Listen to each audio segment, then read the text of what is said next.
Already আমাদের বাসার সামনে যে আপনার একটা নারকেল গাছ ছিল জনির কাকাদের, সেটা কিন্তু ভেঙে পড়ছে। এই দেখেন এই যে ছাদের পরিবেশ, এই দেখেন গাছপালা কি অবস্থা হয়েছে। এখনো যদিও আপনার বৃষ্টি পড়তেছে, এই দেখেন এই দেখেন পাতা, আর ওইদিকে আপনার গাছপালার ঠাল যা ছিল ঠালগুলো ভেঙে পড়ছে। এই যে পাতা, এই যে মেহগনি গাছের ঠাল, এইগুলো তো মনে করেন অবস্থা পুরা খারাপ হয়ে গেছিল ঝড়ে, আরে কি ভেঙে পড়ছে সব। Hey guys, good morning, welcome to my new blog. Guys, আজকে সকাল থেকে প্রচণ্ড পরিমাণের ঝড় হইতেছে এবং সকালে আপনার আমরা ঘুমাইতে পারি নাই। সকালবেলা থেকে আপনার কারেন্ট চলে গেছে, যার কারণে আপনার ছাদে আসছিলাম। আসার পরে আপনার এতটা পরিমাণ ঝড় হয়েছে, আপনাদের শুধু জাস্ট অল্প একটু ছোটো একটা ক্লিপ আপনাদেরকে একটু দেখাই, একটু দেখুন।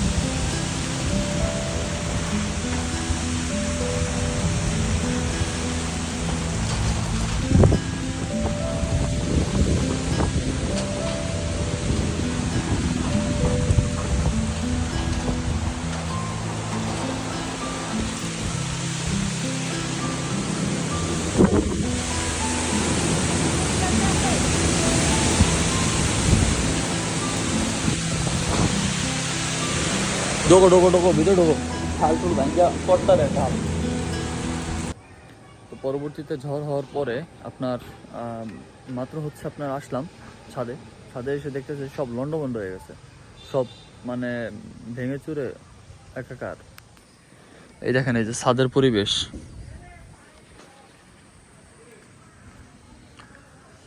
ঠিক আছে। এই দেখেন গাছপালা কি অবস্থা হয়েছে। এখনো যদিও আপনার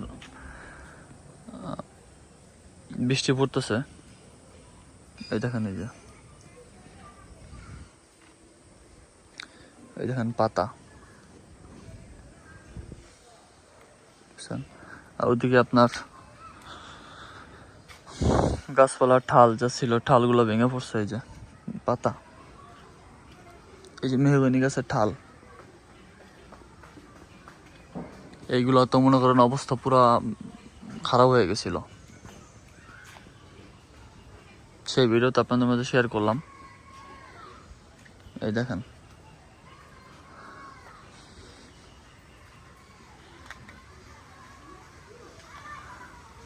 এই দেখেন কি অবস্থা হয়েছে,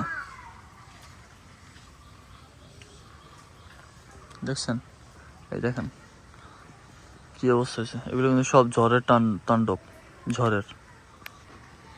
অলরেডি আমাদের বাসার সামনে যে আপনার একটা নারকেল গাছ ছিল জনির কাকাদের, সেটা কিন্তু ভেঙে পড়ছে। এই দেখেন এই নারকেল গাছটা জনির কাকা যে কত কষ্ট করে লাগিয়েছিল আমি তো দেখেছি, দাঁড়িয়ে দাঁড়িয়ে দেখেছি যে কত কষ্ট করে লাগিয়েছিল জনির কাকা এই গাছটা। তবে ঝড়ের কারণে বেশি দিন টিকে থাকতে পারলো না, দাঁড়িয়ে থাকতে পারলো না এই নারকেল গাছটি।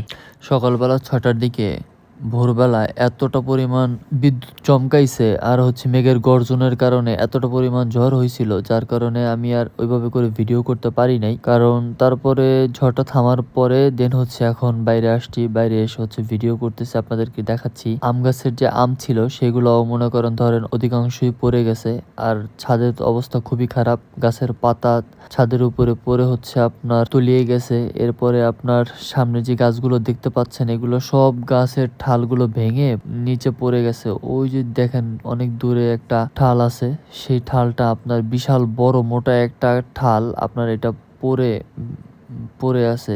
এগুলো সবই ঝড়ে ভেঙে পড়ছে। সত্যি বলতে প্রচন্ড পরিমাণের আঘাত হানছে মাদারীপুরে ঘূর্ণিঝড়ে। মাদারীপুরে ঘূর্ণিঝড়টা আমাদের যদিও আশপাশে গাছপালা ছিল, যার কারণে এরকম প্রভাবটা ওইভাবে করে পড়ে নাই, বাট তারপরে যতটুকু আসছে এতে আপনার অনেক ক্ষতি হয়েছে। মাদারীপুরের লেক পাড়ের ভিতরে আপনার অধিকাংশ জায়গায় আপনার অনেকটা পরিমাণ ক্ষতি হয়েছে। ওইখানের আপনার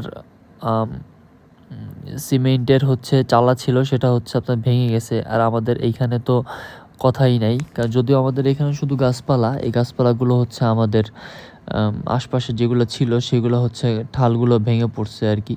তো এটা নিয়ে আসলে সত্যি কথা বলতে খুবই খুবই মানে একটা খারাপ একটা অবস্থা হয়ে গেছিলো এই জন্য আর কি। তবে যাদের ঘর বাড়ি একটু ভালো পর্যায়ে আছে তারা হচ্ছে একটু ভালোভাবেই থেকেছে, আর যাদের হচ্ছে আপনার টিনের ঘর বা খড়ির ঘর যাদের ছিল বা যাদের আছে তারা হচ্ছে আপনার কিভাবে বসবাস করছে আল্লাহ জানে।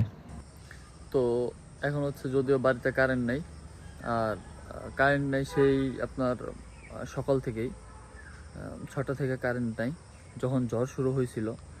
তো মানে এখনকার সময়ে যখন কখন কারেন্ট আসে বলা যায় না, ফোনেও চার্জ নাই। আর অলরেডি হচ্ছে আপনার যতটুকু আপনাদেরকে যা যা দেখাইছি এটি হচ্ছে এখন আপাতত এই অবস্থা হয়েছে। আর মাদারীপুরে অনেক ক্ষয়ক্ষতি হয়ে গেছে। মাদারীপুরের লেক পাড়ের আপনার যে ছাউনিগুলো ছিল সেগুলো আপনার ঝড়ে ঝড়ে হচ্ছে আপনার মাপে উড়ায় নিয়ে গেছে। তারপরে হচ্ছে আপনার মডেল মসজিদ আছে, ওইটার সামনে একটা টিনের একটা ঘর ছিল যেখানে হচ্ছে সবাই নামাজ পড়তো, ঠিক আছে। তো সেইটাও আপনার হচ্ছে একবার চুরমার করে ফেলছে। তারপর অনেক জায়গায় অনেক গাছ উপড়ে ফেলছে এই ঘূর্ণিঝড়ে।